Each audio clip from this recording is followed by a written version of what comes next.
Assalamualaikum warahmatullahi wabarakatuh. Jumpa lagi di pembelajaran IPA. Di video kali ini kita akan membahas tentang sistem organisasi kehidupan makhluk hidup.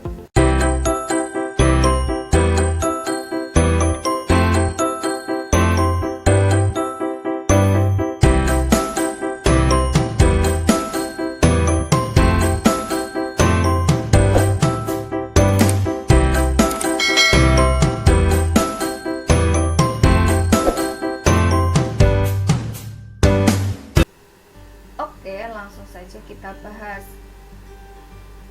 sistem organisasi kehidupan makhluk hidup. Bisa kita lihat pada gambar bahwa di sana terdapat gambar tentang keteraturan ciptaan Tuhan pada mata faset serangga.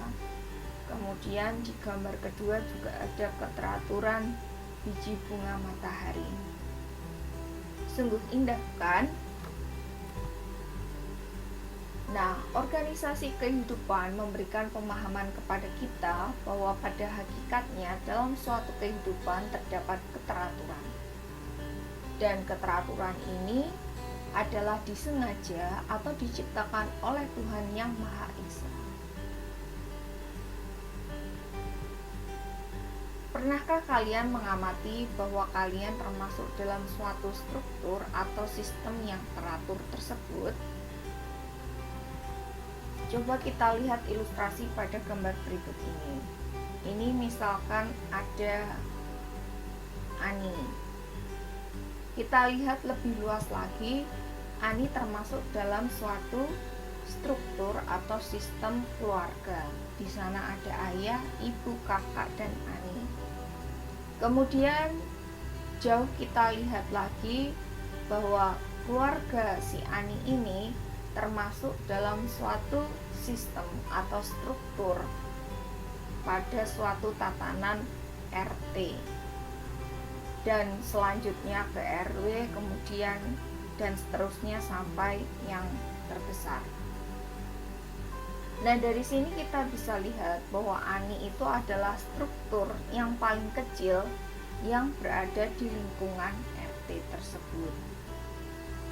Logikanya seperti itu dalam organisasi kehidupan. Nah, ini ada sel. Sel itu berada di tingkatan struktural terendah pada sistem organisasi kehidupan. Ibaratnya di ilustrasi tadi adalah si Ani. Dia adalah struktur terkecil dalam RT.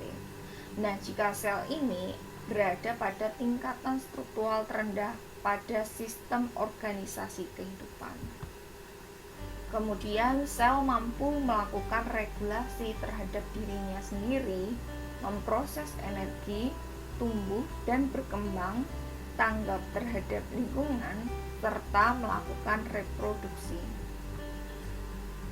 Ada dua jenis sel, yaitu sel prokariotik dan sel eukariotik. Sel prokariotik adalah memiliki nukleus atau inti sel, tetapi inti sel tersebut tidak diselubungi membran inti.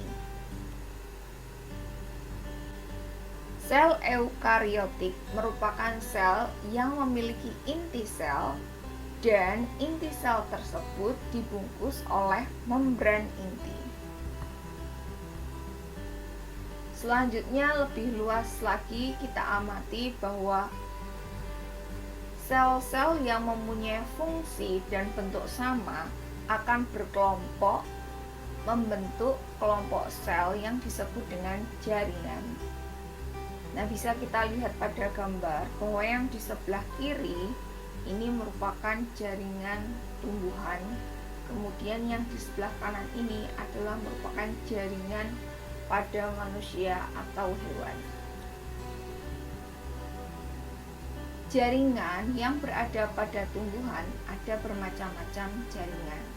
Di sini ada contohnya, ini disebutkan dua contoh, yaitu jaringan pembuluh kayu atau disebut dengan xilem Kemudian ada jaringan pembuat tapis disebut dengan floem. Dan masih banyak lagi jaringan yang lainnya. Kemudian pada hewan maupun manusia mempunyai bermacam-macam jaringan juga.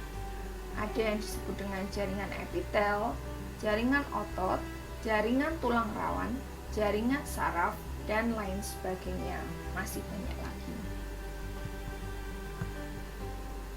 Kemudian di atas jaringan, kumpulan dari beberapa macam jaringan yang berbeda akan membentuk suatu kesatuan untuk melakukan fungsi tertentu yang disebut dengan organ.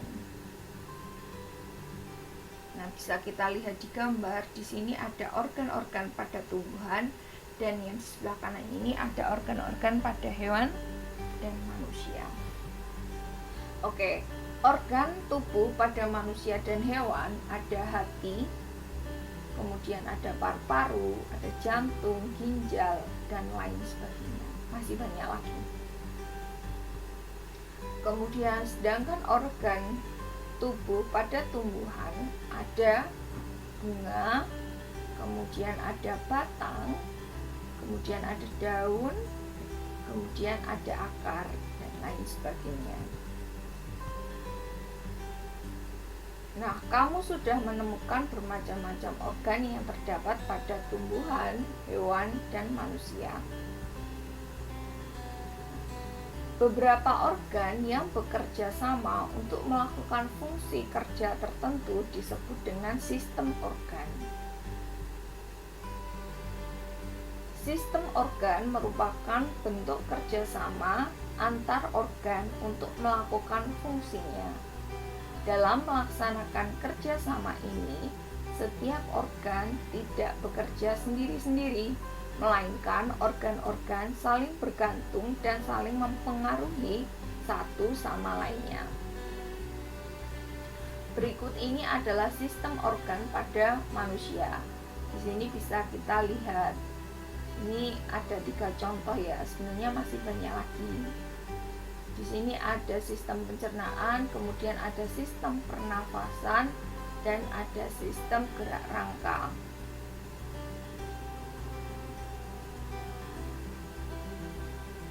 Nah, sistem lainnya ada ini ya, bisa dibaca, ada sistem pencernaan, sistem ekskresi, sistem pernafasan, sistem peredaran darah, sistem reproduksi, sistem otot, dan sistem rangka.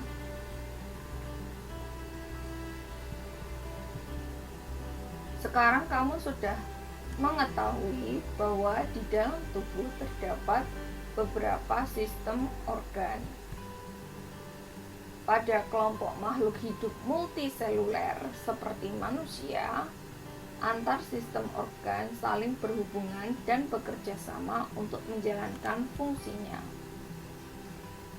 Sistem organ ini kemudian membentuk yang namanya organisme, yaitu satu jenis makhluk hidup atau individu. Misalnya adalah manusia. Yang lainnya ada hewan, tumbuhan, dan lain-lain. Oke, itu saja yang bisa saya jelaskan di video kali ini. Untuk yang lainnya nanti tetap ikutin video-video selanjutnya. Jangan lupa subscribe. Dan assalamualaikum warahmatullahi wabarakatuh.